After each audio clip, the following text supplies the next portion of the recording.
If you wanted to, you can like log into YouTube. There's a whole lot more that you can do there. I'm just going to use the custom URL for this one just to show you. This is really easy how to use this one. So I'm going to go to custom. I'm going to copy in my stream URL.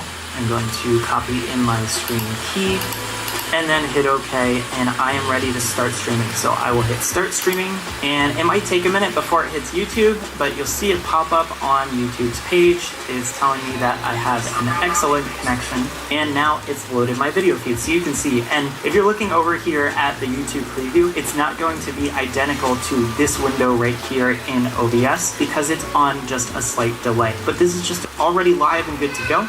Okay, jumping in real quick here, just note that before you start streaming, this is going to go live automatically. So the second I hit start streaming in OBS, it's going to start sending it straight through to YouTube. So the one thing you want to do is make sure that your title in YouTube is correct, and you want to make sure that your description is correct. So you can hit that edit button right there to set that up. Additionally, if you scheduled this in advance, you're going to get the option to start the live stream after the fact. So basically you would start sending the feed. It will say, hey, here's a preview window, and then you would click the button to actually go live. It won't automatically go live for you. I hope this was a quick and easy tutorial for you on using OBS and learning how to stream very quick and easy to both YouTube and Facebook Live.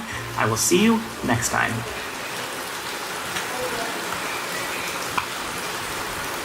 This is a quick tutorial on how to use OBS to live stream to either Facebook Live or to YouTube. Let me jump right in and show you how to do this. So in OBS, there's a few settings that you want to check when you first get started. I'll go to my preferences, and I'm going to start with the stream setting. We'll come back to this in just a moment, but this is where we're going to input our streaming information. Then we go to output, and usually my output is a video bitrate setting that I need to tweak based on the platform that I'm using. So YouTube has a support page that actually shares with you the streaming resolution and bit rates that it recommends. In this case, because I'm streaming at 1080p at 30 frames per second, my minimum bit rate should be 3 megabits per second. My recommended bit rate setting should be 10 megabits per second. And my max bit rate, if I'm using AV1 or H.265, is 8.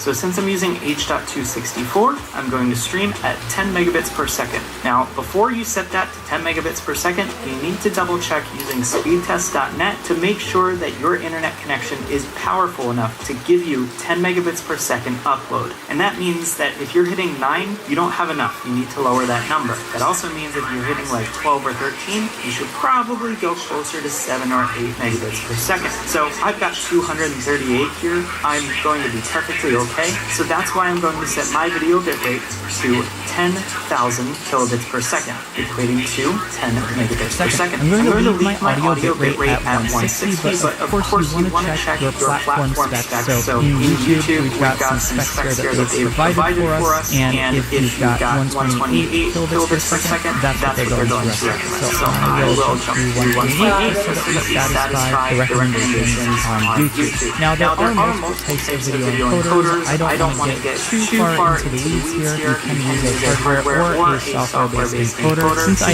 have tons of speed and power on this computer, I'm just going to stick to the default setting that's here right now. Now, one thing that you can also do is if you choose to record within OBS, you can select the recording path of where your file is going to wind up once it's done recording. Additionally, you can choose the quality. In this case, I'm just doing same as stream. And then the recording format, I'm usually doing an MP4 file just to make it easier when I'm sending it to the client. Now I'm going to head over to my audio tab, and it's here that I need to choose where my audio is coming from. So in this case, you can already see my mic is set to the Rodecaster Video, and that's exactly what I want it to be set to. I'm going to show you in just a moment another place you can double check that, but it's going to be the same setting. In the video tab, we're making sure that our base resolution, this is just our canvas that we're working with, is 1920 by 1080 because that's the video signal that's coming into the computer, and the output should be exactly the same. Our frame rate is set right here at 29.97 frames per second because our camera is coming in at 29.97, keeping everything the same. So I'll hit OK, and we have an empty canvas to work with.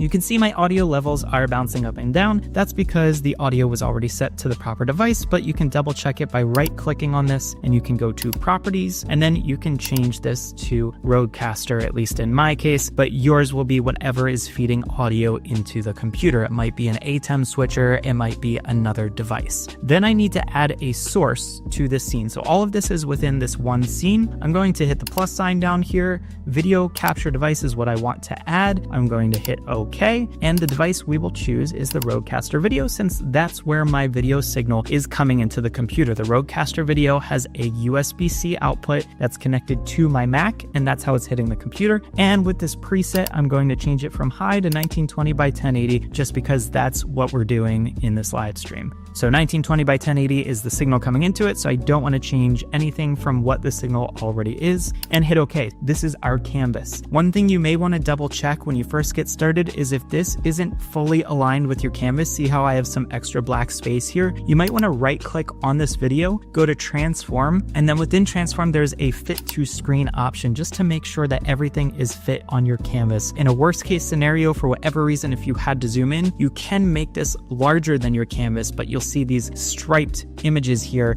to show you that it is falling off the canvas, and this is not the full. Here we're going to go to transform, fit to screen. I've got my video signal in, I have my audio signal in. Now all we need to do is make sure that we get our live streaming information into OBS. So how do we do this? Well, if we're going onto Facebook, I'll jump over to my Facebook tab here, and I will go to live video.